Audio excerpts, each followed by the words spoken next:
Hey there, Living Springs. Hope your week is going well, and thanks for joining in for this week's update.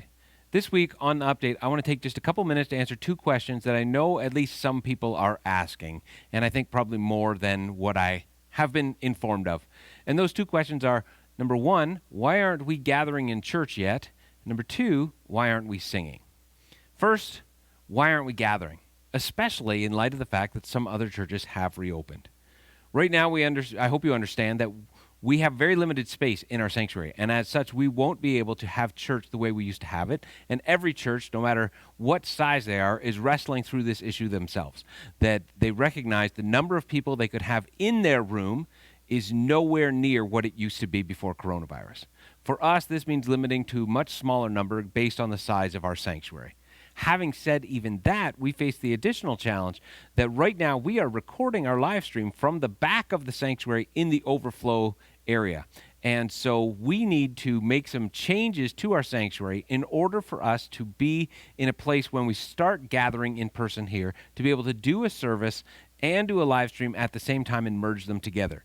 We are currently working on plans for renovations in our sanctuary, and they're going to be starting in the next week or so. Nothing major, but we will be letting you see them once they're done and seeing how things are changing and what's happening, because we're really excited about them and how they are going to allow us to merge the live stream and the service together so that we can do both and offer in-person services for those who want it, while at the same time continuing to provide the live stream the way you've come to expect it. And so that is going to be, you'll be able to find out more about that on our social media over the next little while as those changes are made and those renovations are done. But in the meantime, we have started our watch parties. And I just want to remind you as well, again, that we have watch parties here at the church every weekend, Saturday at 6 o'clock, Sunday at 10 a.m., we have those watch parties where you can come and gather with some other people, and they haven't been huge crowds yet. Remain socially distant, sit outside, weather permitting, and enjoy the live stream with some of your fellow Living Springsers. I don't know if that's a word or not, but we'll say that it is. As well, we have also invited everyone in the church to consider hosting watch parties and having some families that are cohort families over to your house and do the watch party there together, because we think that's a great opportunity to help build community. If you want to come to the church to watch one of the watch parties, we'd ask you to watch last week's update where we cover how those things need to happen so that we can still follow all the restrictions in order to do the watch party and not cause any trouble with the guidelines that are upon us. The second question that I think at least some people are asking is, why aren't we singing? And I think this is a very legitimate question, as singing has always been such a big part of how we do church.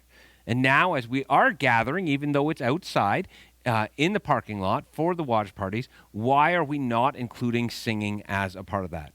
Especially since there are other churches that are reopening and are singing. Some are reopening, and if you want to sing, you're required to wear a mask. However, I do know that there are some where they are allowing people to sing, and at the same time, wearing a mask is optional. Almost every week, the staff revisits all the decisions we've made during this season and examines them again to see whether they need change. None of the decisions that we have made, we've ever just left and said that's a permanent decision. We're constantly going back and looking at not only whether that decision was the right one, but whether the restrictions the Alberta government has placed on us have changed, and considering whether there's something that can or should be done different. And so when we come to this topic of singing, we, again, are deferring to the guidelines that have been placed upon us as places of worship by the government of Alberta. Because ultimately, all our decisions have been based on those guidelines. And right now, in those guidelines, singing is not prohibited. I want you to know that, because I want to be honest with you, but it is highly discouraged. In fact, it has its own section under guidelines for places of worship where it is said more than once that singing is really not encouraged. It does say that you could have recorded music playing, or if you are going to have live singers, have them in their own room and then watch a broadcast of that. Obviously, the way that we've always done corporate singing in this facility and in this church, it's never been one person singing and everyone else sitting. It has been a time where we have loudly, corporately declared the praise of God. And in order to do that type of singing the way that you and I are used to in our Living Springs fashion, unfortunately, that is just really strongly discouraged by the Alberta government. The reality is that singing is a very high-risk activity. And while we know that some are missing it, it isn't something that we can do when we gather right now the way that we used to doing it.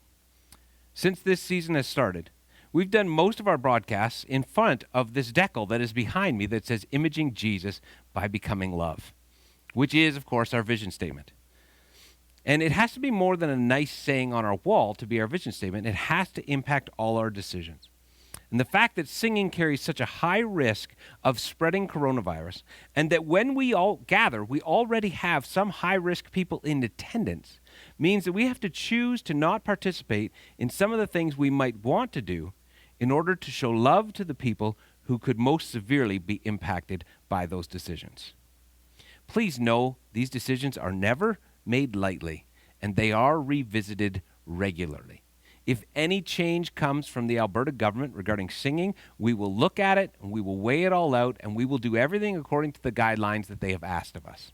I know different churches are looking at things and doing things a different way, but for us, we have to go the way that we sense God calling us to go, and we want to make sure that everything we do provides as safe an environment as possible for as many people as possible. There have been numerous cases where one person with COVID has infected multiple others during a church service or choir performance where there's been singing. And we want to do everything in our power to reduce the chances of anything that we do at Living Springs to cause someone to become sick with the coronavirus, because we believe this is a very real and simple way to practice becoming love. And so I know there are some of you out there who are missing singing, and I can tell you, you are not alone in that. The staff misses it as well. But for where we are right now, this is just something that we don't believe it would be the right thing for us to do. As always, if you have any questions about this update, I would encourage you to please reach out to me via email, via phone, or via text. I would love to hear from you. Thanks for tuning in for this update. We'll see you next week.